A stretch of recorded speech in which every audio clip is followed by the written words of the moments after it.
आकाशवाणी नागपूर हेमांगी कुलकर्णी आपल्याला ठळक बातम्या देत आहे. पंतप्रधान नरेंद्र मोदी आजपासून 3 दिवस कन्याकुमारीच्या दौऱ्यावर आहे.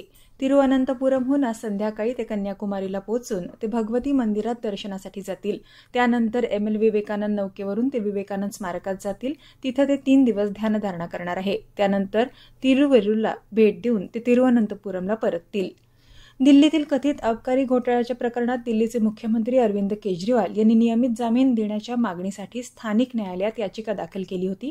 या याचिकेवर येत्या 1 जून रोजी सुनावणी होणार आहे. दरम्यान सर्वोच्च न्यायालयानं केजरीवाल यांना 10 मे रोजी 1 जूनपर्यंत लोकसभा निवडणुकीतील प्रचारासाठी अंतरिम जामीन मंजूर केला होता.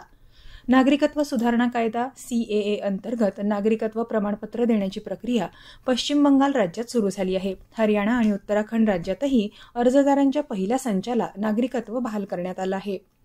4 मे पासून सुरू झालेल्या उत्तराखंडमधील चारधाम यात्रेत आतापर्यंत 13,36,000 भाविकांनी दर्शन घेतलंय. केदारनाथ इथं दर्शनासाठी दररोज 20,000हून अधिक भाविक पोहोचत आहे. राज्य शासनानं यात्रेसाठी केलेली तयारी भाविकांच्या गर्दीमुळे अपुरी पडत असल्याचं चित्र निर्माण झालंय. 10 मे पासून आतापर्यंत केदारनाथचं 5,51,000 भाविकांनी दर्शन घेतलंय. दिल्लीत काल नोंदवलं गेलेलं उच्चांकी तापमान मंगेशपुरी भागातल्या हवामान विभागाच्या स्वयंचलित सेन्सरमधल्या त्रुटींमुळे असू शकेल असं स्पष्टीकरण हवामान विभागानं जारी केलंय. दिल्लीमध्ये काल 52.9 अंश सेल्सिअस इतक्या उच्चांकी तापमानाची नोंद झाली होती. त्याबाबत हवामान विभागानं हे स्पष्टीकरण दिलंय. जेद्दा इथल्या भारतीय वाणिज्य दूतावासाच्या भारतीय हज मिशननं हज यात्रेकरूंसाठी केलेल्या निवास व्यवस्थेची यात्रेकरू प्रशंसा करत आहे.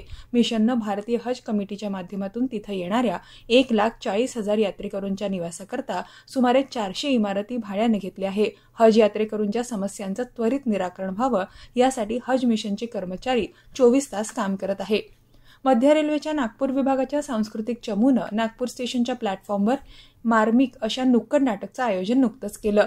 रेल्वे रुळांवर अतिक्रमण आणि अनधिकृत विक्री या गंभीर समस्यांबद्दल या माध्यमातून जागरूकता निर्माण करण्यात आली.